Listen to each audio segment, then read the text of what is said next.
ভারত যদি বন্ধুত্ব দেখায় বন্ধুত্ব পাবে, কিন্তু ভারত যদি বাংলাদেশে আধিপত্যবাদ বিস্তার করতে চায় বাংলাদেশের 18 কোটি জনগণ সেটা রুখে দেবে। ভারত যদি গৌর গোবিন্দের ভূমিকায় নামতে চায় দেশের 18 কোটি মুসলমান শাহজালালের ভূমিকায় নামবে। বন্ধুত্ব ইজ ওয়েলকাম, দাদাগিরি নয়।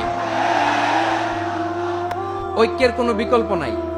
গত 50 বছর তো দেখেছি এ ডিসইউনিটি, অনৈক্য, বিভেদ, বিচ্ছিন্নতা আমাদেরকে কোথায় নিয়ে গিয়েছে। এই যে দেখেন কিছুদিন আগে আমাদের বর্তমান নেতা ডক্টর ইউনূস, উনি সব রাজনৈতিক নেতৃবৃন্দদেরকে ডেকেছেন একটা ইস্যুকে কেন্দ্র করে। তার মানে গোটা বাংলাদেশ এক হয়ে গিয়েছে। আমরা সবাই উদ্বেলিত হয়েছে, উচ্ছ্বসিত হয়েছে, ঠিক কিনা বলেন?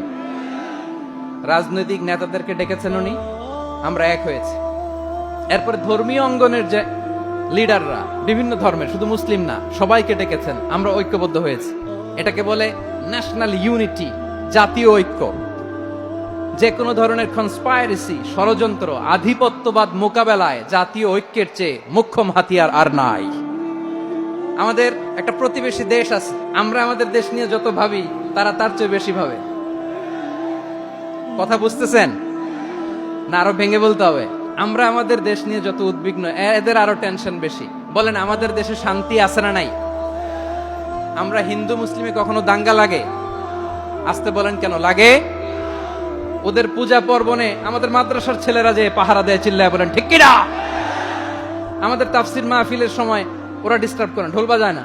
ওদের পূজা পার্বণের সময় আমাদের তাফসির মাহফিলের ডেট হলে আমরা চেঞ্জ করে দেই। সুবহানাল্লাহ! কি সাম্প্রদায়িক সম্প্রীতির রোল মডেল। আর ওই বাংলাদেশের ব্যাপারে তারা অনেক ডিসইনফরমেশন ছড়াচ্ছিল। ভারতের অনেকগুলো গণমাধ্যম, আমি জেনারেলাইজ করব না, আমাদের প্রতিবেশী দেশের সব গণমাধ্যমকে আমি দোষ দিতে চাই না। অনেকগুলো গণমাধ্যম তারা ডিসইনফরমেশন শেয়ার করেছে। ডিসইনফরমেশন আর মিস ইনফরমেশনের পার্থক্য আছে। মিস ইনফরমেশন না জেনে ভুল বুঝে একটা মিথ্যা বা ভুল তথ্য ছড়িয়ে দেয়া, এটার ক্ষমা আছে, এটার কি আছে?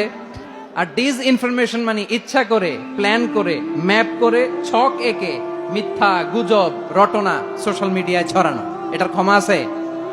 আওয়াজ করে বলেন ক্ষমা আছে? ভারতের কিছু গণমাধ্যম তাই করেছে। আমরা ব্যথিত হয়েছি, আমাদের হৃদয়ে রক্তক্ষরণ হয়েছে। আমাদের প্রতিবেশী দেশকে বলতে চাই, আমাদের দেশ নিয়ে আপনাদের ভাবার দরকার নাই। নিজের চরকায় তেল দেন, নিজের দেশ নিয়ে ভাবেন। গত মাসের ভয়েস অফ আমেরিকার রিপোর্ট, বাংলাদেশে সংখ্যালঘু জনগোষ্ঠী আগের চেয়ে বেশি নিরাপত্তা পাচ্ছে। Report voice of America, Muslim report নাকি? মুসলিম জরিপ, ভয়েস অফ আমেরিকা। কথা বুঝে নাই বোধহয়। ভয়েস অফ আমেরিকা কি আমাদের রিপোর্ট? না, ভয়েস অফ আমেরিকার জরিপ, বাংলাদেশের সংখ্যালঘু জনগোষ্ঠী আগের চেয়ে ভালো নিরাপত্তা পাচ্ছে।